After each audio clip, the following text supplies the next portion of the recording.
Need some coins for that God Squad you've always wanted? For fast and the cheapest coins anywhere, make sure you guys check out MMOEXP.com and use code ZERK for 5% off your order. Link is in the description. The whole thing wobbin', wobbin', wobbin'. When I come around, got the whole thing wobbin'.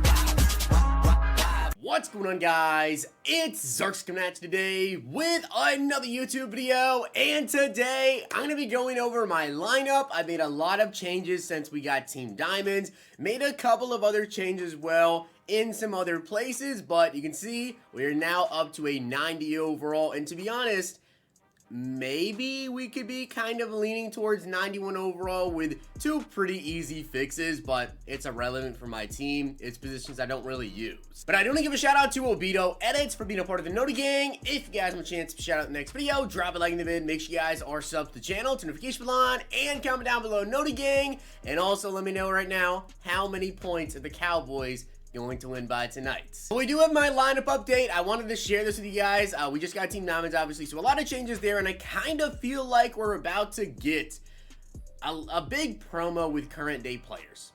I know we have Most Feared, but that's kind of a little bit away, and I feel like there's a decent gap time for EA to drop something else. I feel like there's gonna be another promo coming within the next 2 weeks here before Most Feared. That's gonna give us a lot of current day players. I feel like we're missing out on a lot of big current day players. But here is the lineup update, so you guys can see we do have Zach Wilson, of course, at quarterback. I believe it was our QB in the last lineup update, and for obvious reasons, he has Gunslinger on him, 83 speed, 92 throw power, 89 short, 86 medium, 88 deep. Now I did do the Dan Marino set. I did all of the Team Diamond sets. I just had a lot of the cards already, my item miner. I had a lot of the golds. I had a bunch of elites to make team builders and everything. So for me personally, the Team Diamond Marino set was super profitable. I did sell them off, and I made profit on just selling Dan Marino and his power up. And then also I actually kept a couple of the Team Diamonds as well. So he wasn't worth the coins to me. I think I sold him and his power up combined for 2.3 million coins after tax, which is pretty crazy. So a lot of coins made there. Zach Wilson, though, still really, really good. We will see who we get for Team League this week, though. Make sure you guys check out my Team League predictions from earlier today. Now, at running back now, though, we do have Duce Staley on the team. 92 speed, 92 acceleration, 89 carrying, 80 catching, 93 change of direction, 87 trucking, and 87 break tackle. In my opinion, definitely the best running back in the game. I liked Reggie Bush a lot, and Duce Staley is pretty much Reggie Bush that falls forward a little bit more. It kind of depends on who you're facing, really, but he does fall forward sometimes for me. A little bit faster, and as I said, falls forward, the trucking, 87 trucking there. He's just a slightly better with a little bit less catching and everything than Reggie Bush. But you really won't notice a difference between Duce Staley and Reggie Bush in terms of the receiving game, especially because Duce Staley does, in fact, still get backfield master for 1 AP, so definitely like that. Now, wide receivers, we are still running the same wide receivers, I believe, from the last lineup update, but there is one key change that I actually did make to my entire lineup. You guys may notice this. If you come over here to my chemistries, I do have Cowboys 25 out of 30 now. So I did go ahead and fill up some backup spots and everything, and also picked up some starting Cowboys to get that up there. So now I get +1 speed and excel, agility, jumping, and strength to all of my Cowboys players. So that's big. So now I of course have Cowboys Kim and Devin Hester beforehand, because I always have a lot of Cowboys players, but I didn't have 25 to 50. So now with Hester getting that +1 speed, Hester is now 93 speed and 92 acceleration with the 92 deep route running, 92 medium, 92 short. So he is now actually sliding in at wide receiver number 3. And then, of course, we have Jerry. We have Calvin Johnson. Love those two receivers. Now, on the O-line, though, you will notice 2 changes from the last lineup update as well. I do now have Alan Faneca over here at left guard, 90 strength. He's got 90 pass block, 92 run blocking, 58 speed, and 74 excel. My left guard before Allen was actually 83 overall Joe Batonio, and the only reason I hadn't updated from Batonio was just because I didn't really see a need to. Honestly, I wasn't really getting beat up the middle at all, but I kind of noticed that my left guard was starting to be a little bit of an issue recently when I was playing games, so had to get that upgrade. And then also right guard, I did upgrade from Zach Martin to Leonard Davis. So cowboy to cowboy there. It wasn't going to be any other way. He's got 91 strength. He's also got 91 run blocking and 91 pass block. So offensive line definitely looking a lot better now. At right tackle, we have Jack Conklin here. Kind of waiting to see if we get some other right tackles. Now, Leo Collins just came out, but I'm not spending, $700K on a right tackle. That's just not going to happen. At tight end, of course, we do have George Kittle, Kyle Pitts, and Gerald Everett. And also at fullback, we have Keith Smith. I could, of course, pick up Zonka, but I don't really use fullbacks that much. And in terms of abilities, you guys can see what I'm currently running with. I do have Jerry Rice with Route Tech and Deep Out Elite, George Kittle with Tight End Apprentice. I also have Calvin with Short Out Elite. I have Zach Wilson with Gunslinger. We have Backfield Master, and then we do have one post up, and that is going to be on Bruce Matthews. Now, hopping into the defense, you guys can see a couple of changes over here. So at safeties, I don't believe any changes since the last lineup update here. We have Sean Taylor, Ed Reed. We have Cam Chancellor and Devin Diablo as my user. I'm now usering him, letting Cam kind of just roam the field. At right outside linebacker, though, we do have D. Ware, which again, with that Cowboys chem now, he's just even better. 88 speed and 89 acceleration. So looking really quick.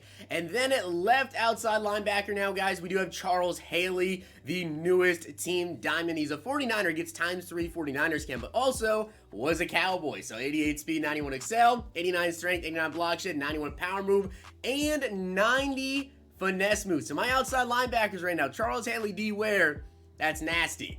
Now, of course, in middle linebacker, you can see I did actually pick up Derrick Johnson. Now, why did I pick up Derrick Johnson? Well, he's actually got pretty decent speed, and I only use my middle linebackers pretty much on the goal line, and I don't even sub in both of them usually. I would mostly just use one if my opponent's just nonstop running the ball. So with Derrick Johnson, that's where he's going to come into the game. 87 speed, 90 excel, 89 hip power, 87 block shot, 84 zone.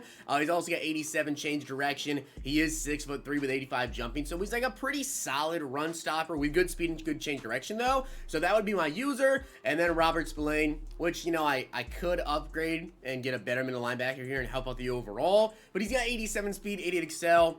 Some games he doesn't ever play. Same thing with Derrick Johnson. There's a lot of games where these two will literally never touch the field. But if I need them, then they can play. And then a D-line, we're still rocking Aaron Donald, although Myles Garrett is very tempting, is just so expensive. DT, we have Linval. DT2, obviously, this is bringing down our overall, having Brent Urban here. And then at left end, Montez Sweat. But as I said, middle linebackers, some games, they don't even touch the field. And same thing with DTs. There's some games where I do not ever sub in Linval Joseph. I don't ever use middle linebackers. It really just depends on how my opponent plays. If my opponent is one of those people that literally are running nonstop, then yes, Linval Joseph's going to play. Brent Urban will never see the field anyway, so like DT2 doesn't matter to me. Middle linebackers don't really matter to me. The only person that I have at DT is Linval that I care about because he's a run stopper. That is all I care about at defensive tackle, is getting a run stopping DT. Now at corners, I do have Mike Haynes. He's got 93 speed, 92 excel, 93 zone, 92 press, 91 man coverage. I would say the best cornerback in the game. We also have Patrick Surtain at cornerback 2 and a new face at cornerback 3. And I will admit, okay, it is scary having him out in the field because he's 5'9". I am so worried about him getting mossed, but he's a Cowboy. And I wanted to pick him up just to get that one more speed to try and keep up with some of the faster wide receivers in the game. So I do play him in the slot in hopes that my opponent would have a smaller receiver in the slot, hopefully. But he's got 95 speed with the Cowboys chem, 92 acceleration, he's got 90 man, 90 zone, 88 press. He hasn't gotten mossed yet. But if he eventually just starts getting thrown at and aggressive called on, I am very scared for that because he is, 5'9". There's a ton of really tall wide receivers in the game. Even someone like Jerry Rice, who's 6'2". That's a big height advantage. That's not even like Calvin Johnson, 6'5". I mean, like Calvin versus Aaron Glenn. If I saw that matchup on the outside, I'm chucking it literally every single time. It doesn't matter what his speed is on that. But I'm just hoping that, he's matched up versus someone that's maybe 6 feet or under, and he can hopefully still be able to compete with that. Also has 93 jumping, 82 catching, 90 change direction. The block shed's a 68, hip power is a 65. Now, if we take a look at the abilities over here in the defense side of the ball, guys, it is literally all acrobat. You can see universal coverage acrobat, universal coverage acrobat, universal coverage acrobat, acrobat, acrobat, acrobat. And then if we take a look at the special teams, we're still running with Harrison Butker and also Michael Dixon right there. And then we have Devin Hester, Duce Staley, Devin Hester. And then if you guys want to see the specialist setup, how I actually have things all set up over here, as I said, slot corner, Aaron Glenn, in hopes that he won't play someone really tall. And then we have Patriots offense, New York Giants defense. These are my strategy cards. Also, they did actually deactivate this strategy card, which was like the ultimate kickoff strategy card thing. For some reason, they just deactivated it. You can't add anything in there. So, kind of interesting. But with that being said, guys, I hope you did enjoy the video. And if you did, make sure you guys drop a like in the video. And, of course, hit that sub button down below. Let me know what overall you guys currently are. See you guys next time.